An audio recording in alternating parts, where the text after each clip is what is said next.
Hello, and welcome to our OMERACT Outcome Measures in Rheumatology virtual plenary session. We are the FLAIR in Osteoarthritis Knee and Hip Working Group.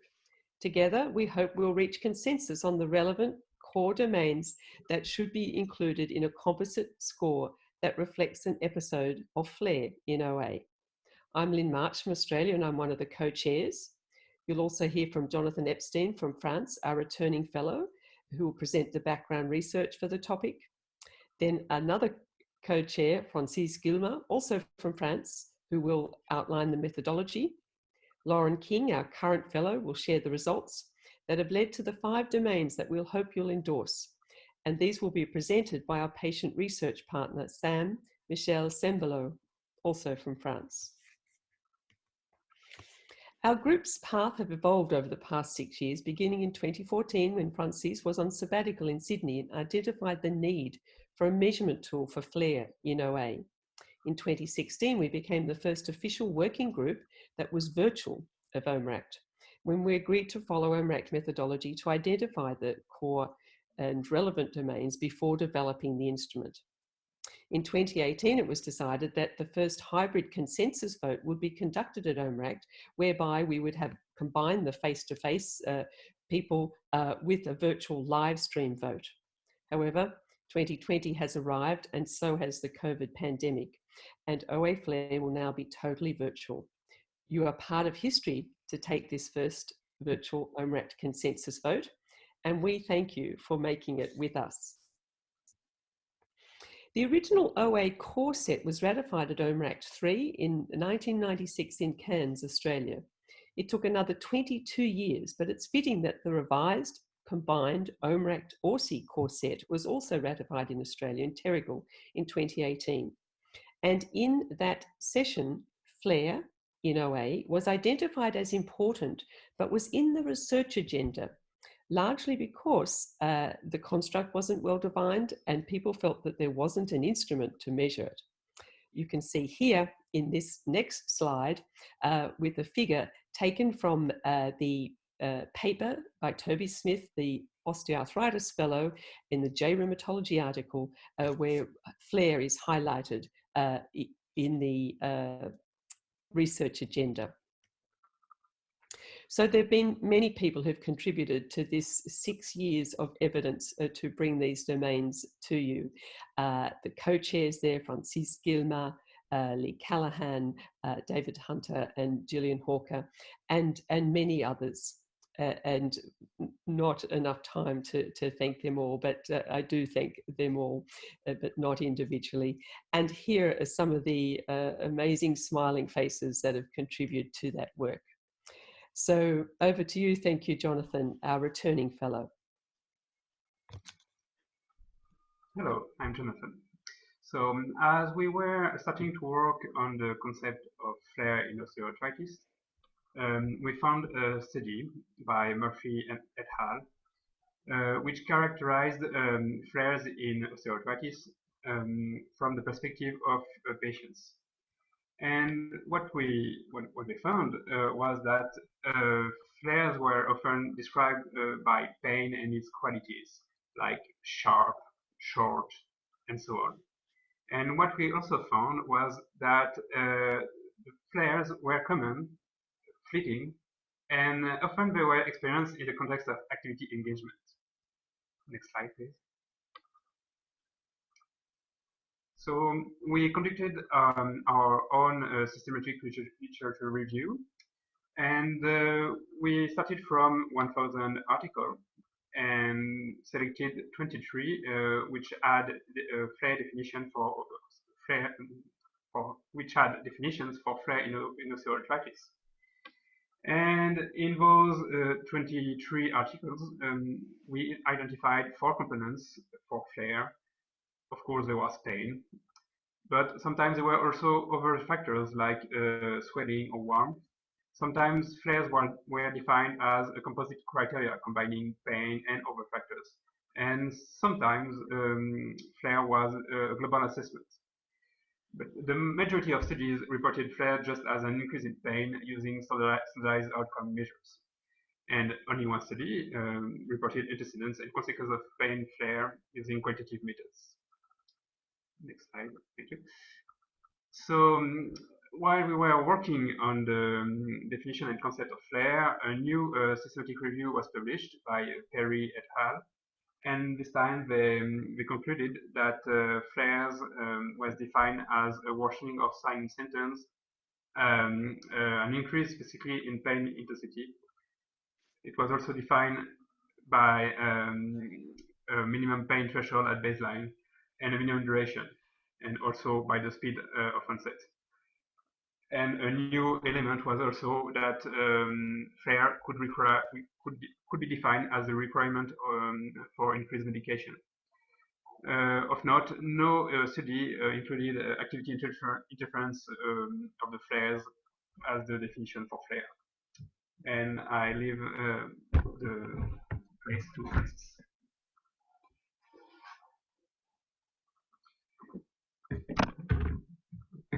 I am Francis Guillemin from Nancy University in France, co-chair of this group, and I will introduce you now to the methods that we've been developing over the time.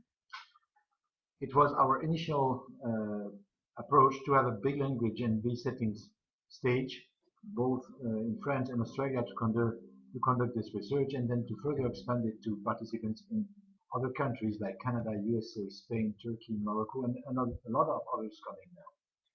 We used a bottom-up approach, which means we used items generated to capture all facets that patients identify relevant to describe the flare, then to aggregate them into domains.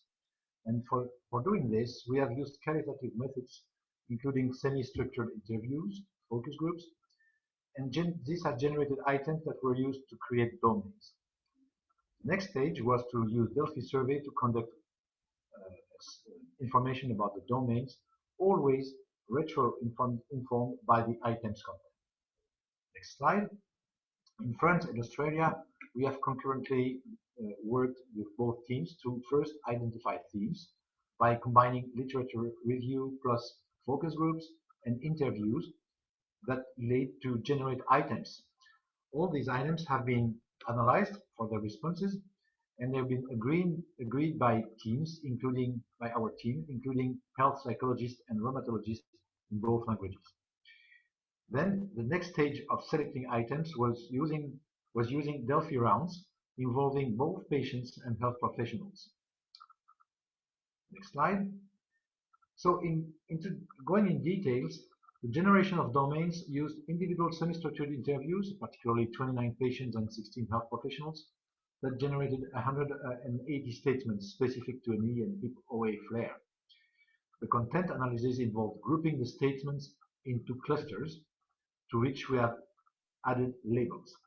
The working group steering group, composed of clinicians, methodologists, and health psychologists, critically analyzed the clustering of these statements and also critically analyzed the proposed labeling of clusters based on the secondary content examination of the basic transcripts from interviews, and also taking very careful care to ensure cross-language equivalence. Because our guess was that if it's equivalent between two languages, it will be more easy to transcript into other languages in the world.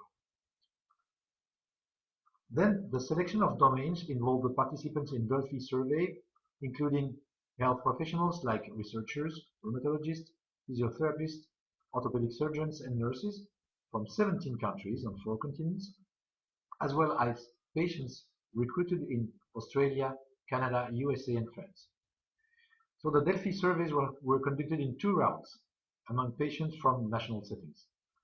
In particular, the sources from the database was the SPARK study and the Arthritis Alliance conducted in Australia, the STPR group centers in France, and health professionals as well as scientists from the ORAC membership. Then we applied the OMERACT rules for Delphi consensus, building an agreement when the threshold was above the level of 70% agreement to reach a decision. So the final results of the 2 rounds in each group were presented at the OMERACT 2018 meeting to the working group that were working through a virtual link for finalizing the selection of core domains. Next slide. The final step was endorsing domains. So we carefully draw a definition of domains using the transcripts and the items from the original semi-structured interviews corresponding to each domain selected, and they were synthesized into a lay definition of each domain to be accessible to lay participants as they were originated. Delphi for consensus was also run on chosen domain definitions conducted with the participants, and the decisions on the final decisions was to make a score calculation approach, which means to aggregate the final domain score into an index as a target for usefulness in randomized clinical trials. So we switch from core set of domains to relevant domains for creating a composite score. I give now the floor to Lauren King.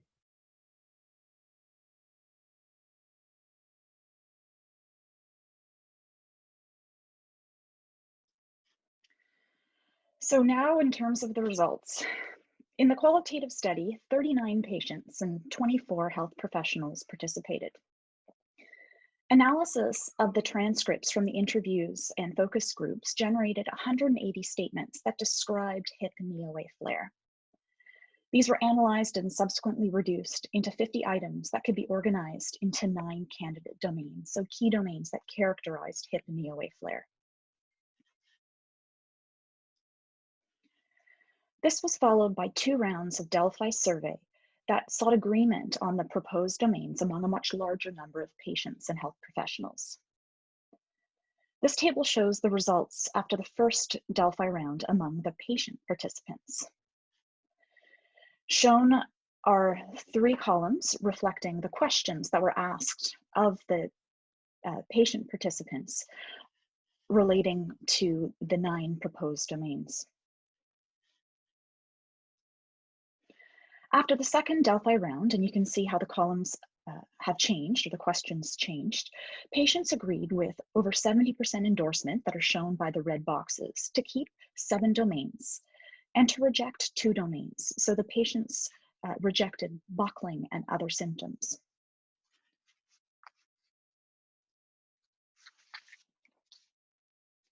So here are the results from the health professionals who participated. After the first Delphi round, agreement was high that pain must be kept as a domain. After the second Delphi round, health professionals agreed, again with greater than 70% endorsement, to keep 6 domains. They rejected exactly the same 2 domains as the patients, so buckling and other symptoms. The threshold of 70% agreement was not quite met, wasn't quite met for one of the domains, psychological aspects.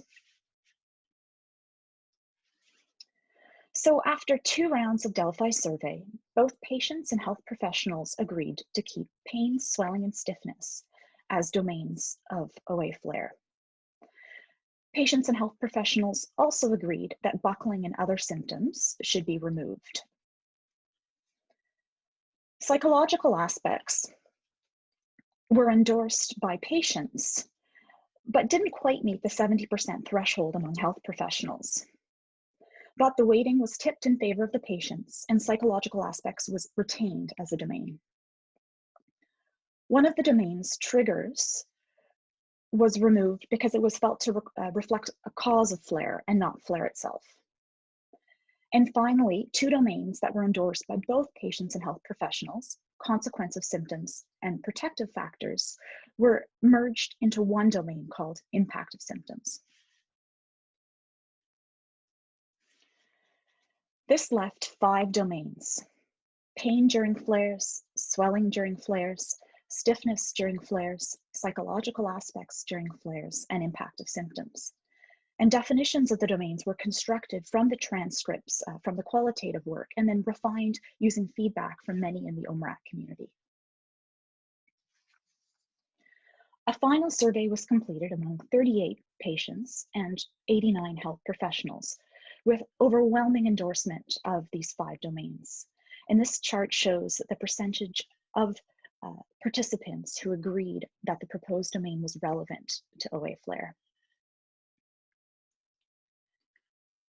And next you'll hear from Sam Sabello, our patient partner. Now, to briefly summarize all this, hundreds of participants from 17 countries and 4 continents have contributed to elaborate dual language content, refine and select items to represent their experience of flare in osteoarthritis as patients and health professionals. 3 Delphi rounds resulted in selecting 5 relevant domains for a composite score of flare in knee and hip osteoarthritis. And finally, for OMERACT 2020, 103 participants have registered and trained with webinars in this first online voting experience. Next slide.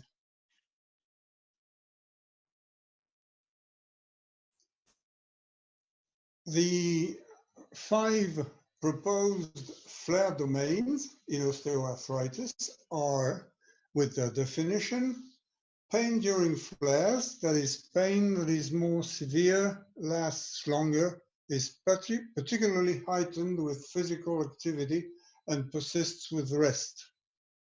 Second, swelling during flares, a new increase in size or feeling of fullness of the joint.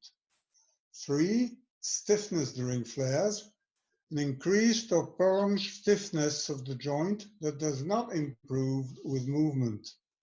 4, psychological aspects during flares, alterations in mood, including depressive symptoms, greater anxiety, greater irritability, and or low morale that are consequences of the symptoms during flare. And 5, impact of the symptoms, a change in the ability to perform daily activities requiring new adaptation strategies due to the pain, swelling, and stiffness of the flare. Next slide. After viewing all the materials, webinars, videos, whiteboard documents, and this presentation, you will be asked to vote.